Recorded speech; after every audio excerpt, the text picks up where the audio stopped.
Hey guys, মই পৰাশৰ পুনৰ আহিছো আপোনালোকৰ মাজলৈ এটি নতুন ভিডিঅ'লৈ আৰু কালি আপোনালোকৰ লগত এনেকুৱা এটা ৱেবছাইটৰ কথা কৈছিলো যিটো ৱেবছাইটে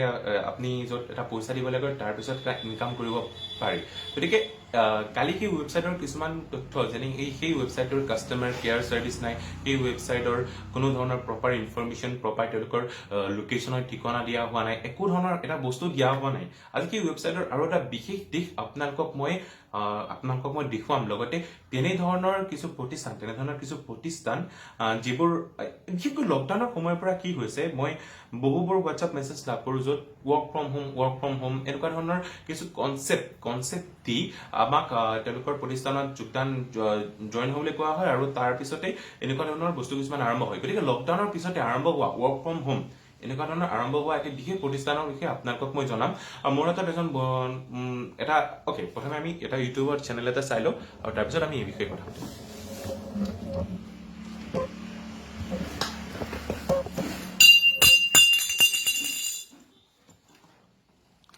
সো এইটো হৈছে আমি এটা ইউটিউব চেনেল এটালৈ গৈছো আৰু ইউটিউব চেনেলটো এটা ভিডিঅ' এটা তেওঁলোকে বনাইছে বনোৱাৰ পিছত তেওঁলোকে কিছু কথা কৈছিল চলো हमारे साथ जुड़े रहिए और बिल्कुल वीडियो को एंड तक देखते रहिए। तो गाइस मैं बात करता हूँ उस कंपनी के नाम है वन एट ग्लोबल मार्केटिंग और उसका वेबसाइट है www.oneatglobal.in। यार ये कंपनी स्टार्ट हुआ है 15 अप्रैल 2020 से और ये कंपनी यूके से रन कर रहे हैं और সো কথাটো চাওক ইয়াতে কি কোৱা হৈছে যে আপুনি লঞ্চ ডেট 15 এপ্ৰিল 2020 ইয়াৰ এডৰ নাম আছে one at global marketing so এই বস্তুটো মই কালি যিটো কৈছিলোঁ যে আপোনাক কেনেকৈ আৰ্ণ কৰিব পাৰিব তাৰ লগত সম্পূৰ্ণ একেই আৰু সম্পূৰ্ণ একে ইয়াৰ পিছত আমি যদি ইয়াতে চাওঁ আমাৰ ডেছক্ৰিপশ্যনত যাওঁ তেতিয়াহ'লে আমি কি পাম ইয়াতে আমি ৱেবছাইট লিংক ৱেবছাইটটো কাম কৰা নাই ৱেবছাইটটো ক'ত গ'ল কি হ'ল ৱেবছাইটটো কিয় ৱেবছাইটটো কাম কৰা বন্ধ কৰি দিলে আপোনাৰ কেইদিনমান আগতে 15 এপ্ৰিলত আৰম্ভ হোৱা এটা ৱেবছাইট আপোনাৰ ইমান লাখ টকা ইনকাম দিয়াৰ আপোনাৰ যাক প্ৰতিশ্ৰুতি কৰিছিলে সেই ৱেবছাইটটো বৰ্তমান বন্ধ হৈ গ'ল গতিকে এই ৱেবছাইটৰ আমি কিছু কথা আমি জানি লওঁ এই ৱেবছাইটটো মই ক্লিক কৰিলোঁ তাৰপিছত এটা বিশেষ ৱেবছাইট আপোনাৰ য'ত আপোনাৰ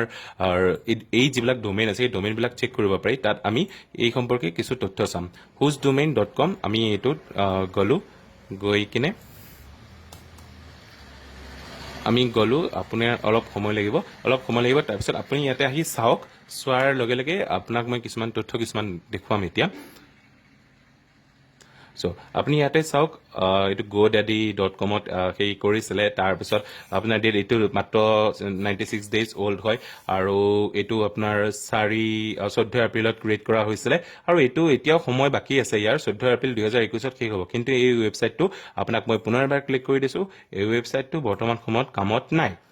কিন্তু এই ৱেবছাইটৰ পৰা মই জনাত যে কিছুমান মানুহে পইচা উপাৰ্জন কৰিছে আৰু পইচা উপাৰ্জন কৰাৰ পিছত এই ৱেবছাইটটো অট'মেটিকেলি এতিয়া বন্ধ হৈ গৈছে গতিকে এতিয়া আমি আহোঁ আমাৰ বৰ্তমান সময়ত চাঞ্চলৰ সৃষ্টি কৰি থকা এটা ৱেবছাইটৰ কথালৈ সেইটো হৈছে আৰ্ণ মানি চ' আমি আৰ্ণ মানি চাইছোঁ আৰ্ণ মানি এটা বিশেষ দিশ আপোনালোকক মই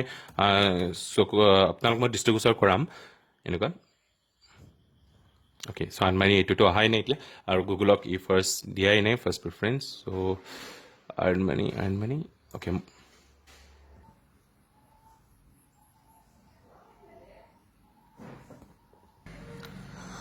চ' মই পুনৰ আৰ্ণ মানিৰ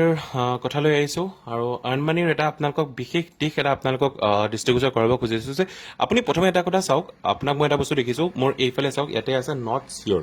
আপুনি চাওক ইয়াতে নট চিয়'ৰ দেখাই আহিছে আৰু এই বস্তুটো মই ক্লিক কৰিলে আপোনালোকক ক্লিক কৰাৰ পিছত আমি কপি কৰাৰ পিছত আমি ইয়াকে পুনৰ পেষ্ট কৰিলোঁ আমি দেখা পাম HTTP এই বস্তুটো মন কৰিব আপুনি যদি মন কৰিব তেতিয়া মই আপোনাক এতিয়া আৰু এটা বস্তু ইয়াতে দেখাবলৈ গৈ আছোঁ যে HTTP difference between HTTP and different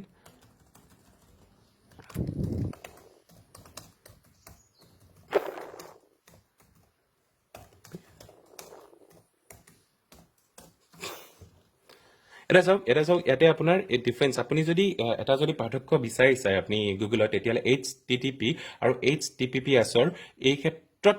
কি এটা পাৰ্থক্য আছে চ' আপুনি ইয়াতে সম্পূৰ্ণভাৱে দেখা পাব যে HTTP is unsecured while HTTPS is secured okay চ' এইখিনিয়ে সাধাৰণতে ইমান ডাঙৰ এটা ৱেবছাইট য'ত আপোনালোকৰ পইচা লগাইছে, এই পইচা লগোৱাৰ পিছত আপোনাৰ সেই ৱেবছাইটটো সাধাৰণ এইটো HTTPS লগোৱাটো আজিকালি যিকোনো ফ্ৰড ৱেবছাইট এটা এই বস্তুটো পাৰে অকণমান কম্পিউটাৰৰ প্ৰতি, যদি মই ইমান নাজানো, কিন্তু যিসকলে জানে তেওঁলোকে এই বস্তুটো আনিব পাৰে। গতিকে তেওঁলোকৰ আপোনালোকক পুনৰ দেখাইছোঁ, এয়া চাওক, আপোনালোকে এইটো কপি কৰক, লিংকটো কপি কৰক, আপোনালোকে ইয়াতে যাওক, ইয়াতে যাই কিনে ইয়াক চাওক, ইয়াতে চিম্পল HTTP সাধাৰণ তেওঁলোকৰ চিকিউৰ এইটো বস্তু তেওঁলোকৰ হাতত বৰ্তমান সময়ত নাই। গতিকে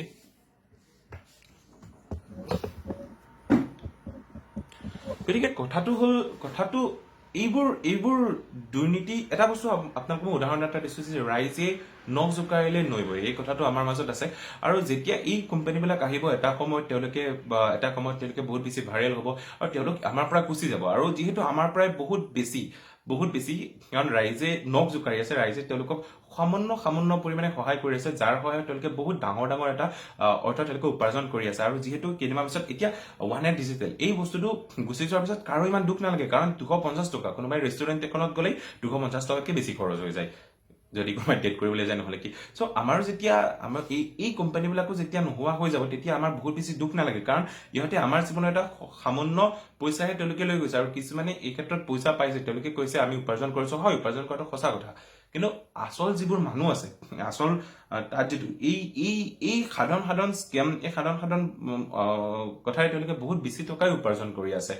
গতিকে এই ক্ষেত্ৰত আৰু লগতে আপোনালোকৰ যিটো চিকিউৰিটি, আপোনালোকৰ তাত পাৰ্চনেল ইনফৰমেশ্যন, আপোনালোকে হয়তো তাত আপোনালোকৰ ATM কাৰ্ডৰ নাম্বাৰ আৰু বহুত কিবা কিবি তাত দি দিছে। আৰু এইসমূহ ডাটা সংগ্ৰহ কৰি আপোনালোকক পিছলে এনেকুৱা ধৰণৰ বস্তু হ'ব পাৰে, পিছলৈ আপোনালোকক কেতিয়াবা ফ্ৰডৰ তেওঁলোকক সহায় আপোনালোকৰ লগত তেওঁলোকে 2 নম্বৰী কাম কৰিব পাৰে। যেনেকুৱা আপোনালোকক হয়তো কল আহিব পাৰে, বোলে আপোনাৰ ATM নাম্বাৰ এটিএমৰ কাৰণে এক্সপায়াৰী হৈছে, এনেকুৱা বহুত ধৰণৰ স্কেম চলি থাকে, স্কেমবিলাক চলে আকৌ। গতিকে এই ক্ষেত্ৰত অলপ সাৱধান হওক। আৰু ইমান এটা আনপ্ৰফেচনেল ৱেবছাইট আপোনালোকক যদি মই দেখাওঁ, ইমান আনপ্ৰফেচনেল ৱেবছাইটটো, চ'